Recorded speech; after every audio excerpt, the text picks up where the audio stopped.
So in the meantime, those brothers, they came, they were asking about an issue of khul'ah. So since this is we do not have much time to do anything really, so maybe it's worthwhile to summarize the talaq and the khul'ah in Islam, right?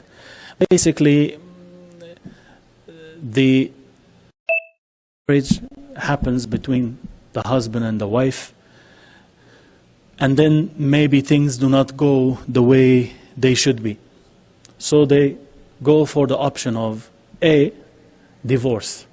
This is what they should be trying to do first.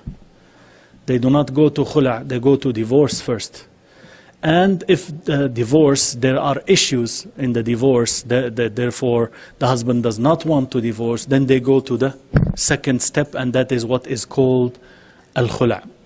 As for the divorce, it is in the hand or under the authority of the husband, meaning the wife cannot divorce herself. It's the husband who has to divorce her, right? So what happens? How does it happen?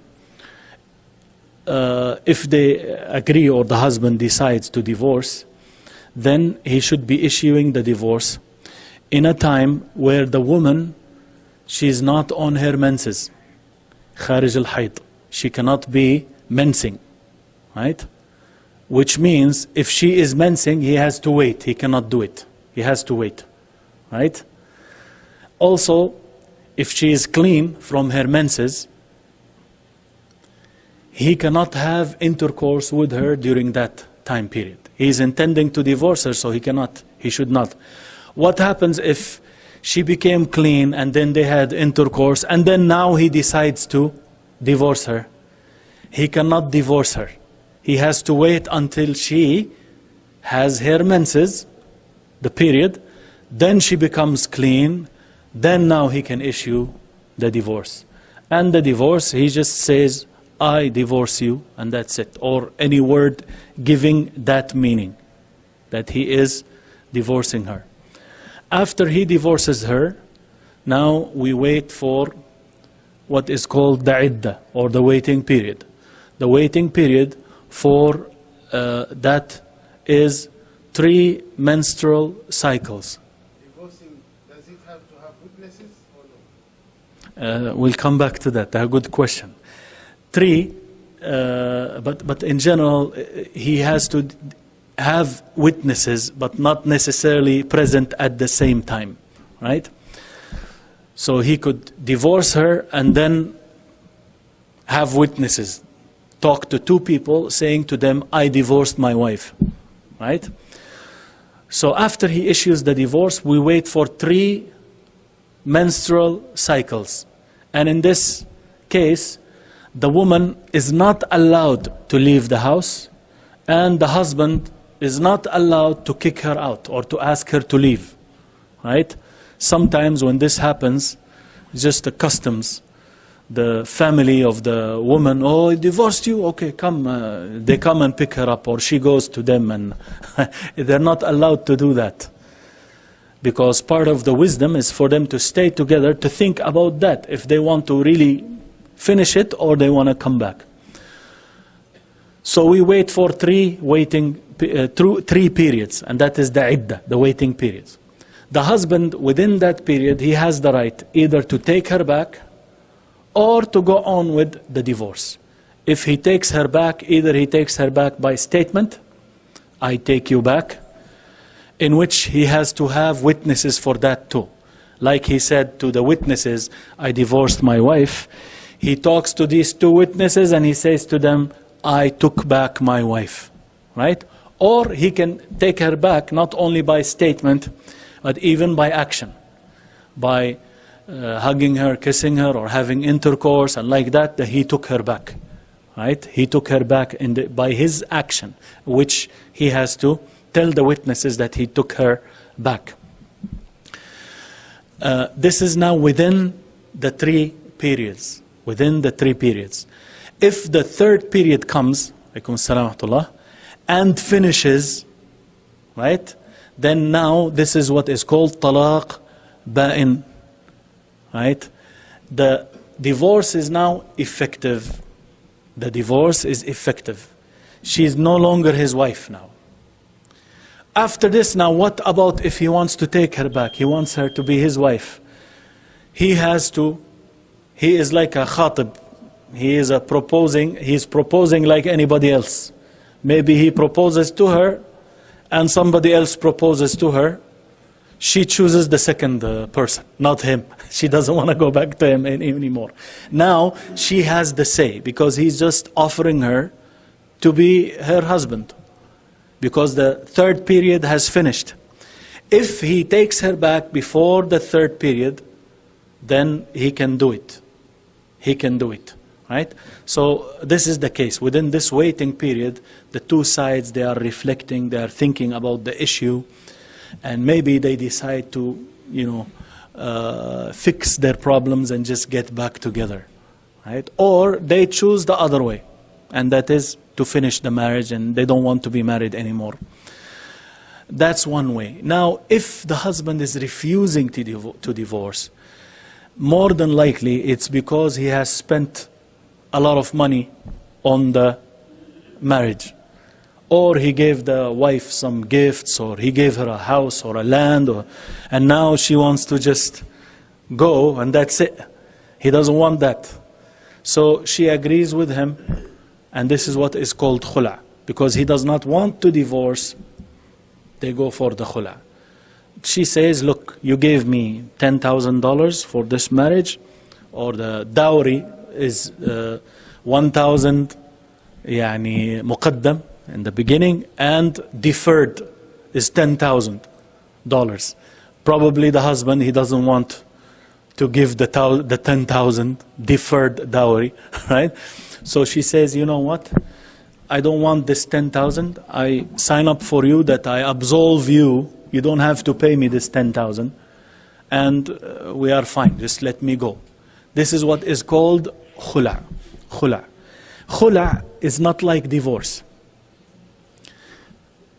Khul'ah is a cancellation, an annulment, fasakh, for the original contract. And the waiting period, al-iddah, for the Khul'ah is one menstrual cycle. This is according to the stronger position. Otherwise, other scholars, they say the same. 3 periods and the likes of that. But Allah knows best, they are not the same, and therefore the rulings are the same. So one menstrual cycle, 1 period. And the Khul'ah is done, and now she's free to get married or whatever, and he goes and does what he wants, right? These are the two issues, or the two ways of ending a marriage. And you can see that in both of them, the husband is involved. The husband is involved. You cannot just do divorce or khul'ah and don't mind the husband, what he does or what he doesn't do. It doesn't work like that. And if someone does that, then it is invalid. And if that woman goes and marries, she is committing adultery because she's still under the isma, yani under the marriage contract with the first husband. She cannot just do that.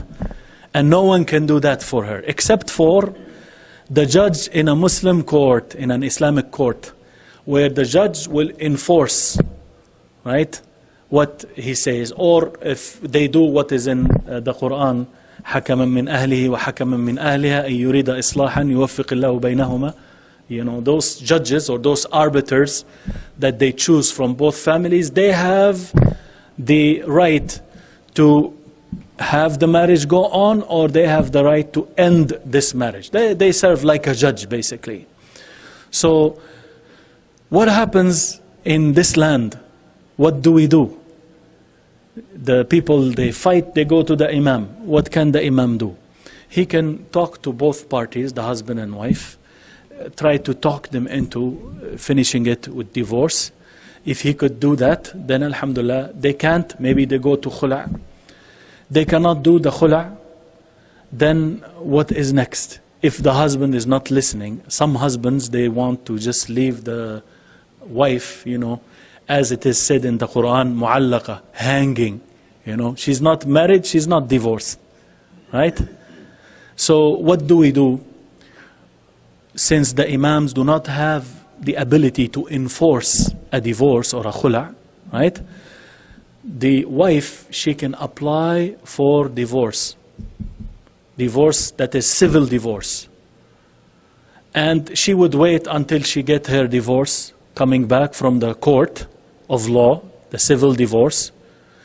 Then the imam receives that and he does what he has to do with the husband. If the husband is not cooperating, right, he just wants to leave to harm the wife, just leave her hanging, then the imam will confirm what the civil court has done by making it an legally, Islamically acceptable, that on the grounds that the husband is oppressing, the husband is not cooperating, the husband is not listening, so he will make it, and this way the imam will not be in trouble with the law of the land, and at the same time he gave the wife what she needs, or her right. This is how generally it's done in here, and Allah knows best. In case some people get together and they say, okay, we looked into this matter and we decided that we give khul'ah to this woman from her husband. This is not, it's invalid. It doesn't work like that. And it's un-Islamic. And they have to take the steps that are in the Sharia. Otherwise, what they do, even if they think it is right, it's invalid, and the husband has to be involved in both the divorce and the khul'ah, and Allah knows best. I think we need to stop here. Subhanakallahumma bihamdik, ashhadu an la ilaha illa ant, astaghfiruka wa atubu ilayk. Yes? Two quick comments. One is that you said if the wife is having the menses, then you can't divorce her. Yes. Until they go divorce in that case, then the divorce is not valid. Yes. Now, if someone divorces his wife while she has the period, there are two positions for the scholars. The majority of them, they say it counts. And he has to take her back and wait until she becomes clean, then he will divorce her. And this is Allah knows best, the stronger position. There is the other position which many scholars took, which says that this marriage, this divorce is invalid because it is a bid'ah. It is done not in the right way, and anything that is done in going against the Sharia, then it's not to be counted. However, the reason why we say it is counting, because Abdullah ibn Umar, he divorced, radiallahu anhuma, he divorced his wife while she was mensing, and Rasulullah sallallahu alaihi wasallam ordered him to take her back. And there is a narration where the scholars differ about its authenticity. It says he counted it as one divorce. That's why we are going for this. Otherwise, the other position is very strong too. That's one. The second one? The second question now is, if you divorced your wife and didn't know that she was in a period or her menses, and then you ask her about it, and if she lies to you and said, I was on my menses, then you can take her back. Yes. But then, is that going to be a sin on your part? The sin is on her, not on the husband. Because if she lies about her condition, right, believing that if she does, he will take her back, right, then the sin in this case is on her. But if he knew that she was lying, then he has to go with what he knows to be correct. Yeah. Allah knows best. Yes. طيب. سبحانك اللهم. You have something? Say. Unrelated, but somebody is studying early childhood education, and they have a module that is they need to teach music. Can they do like drums because it's closer to enough, or what should they do? Wallahi, they do what, first they would say, I'm not doing this. that's what they should be doing, right? Not to do it at all, right? So that is the case. Yani they let someone else, or the people who employ them, they have to look after this. That's basically what they need to do. Allah knows best. Yani. Other than that, depends on their situation. Yani, when you are faced or forced into a situation where you have to do something that is prohibited, right? Yani, first of all, you run away from it, but you are forced into something like this, you are cornered into it, then you go with the least problematic thing and you do it. You go for the less and the less and the less. Choose the lesser or the least of the many evils, right? Allah knows best. Yeah, but definitely, as you mentioned, the duff, or this one is allowed in certain occasions, like weddings and happy occasions, Eid, right? So doing that is definitely less problematic than the other musical instruments and so on and so forth, right? But then initially it should not be done anyways. Allah knows best. سبحانك اللهم وبحمدك أشهد أن لا إله إلا أنت أستغفرك وأتوب إليك. Inshallah we call the adhan and we pray Salat al-Isha inshallah.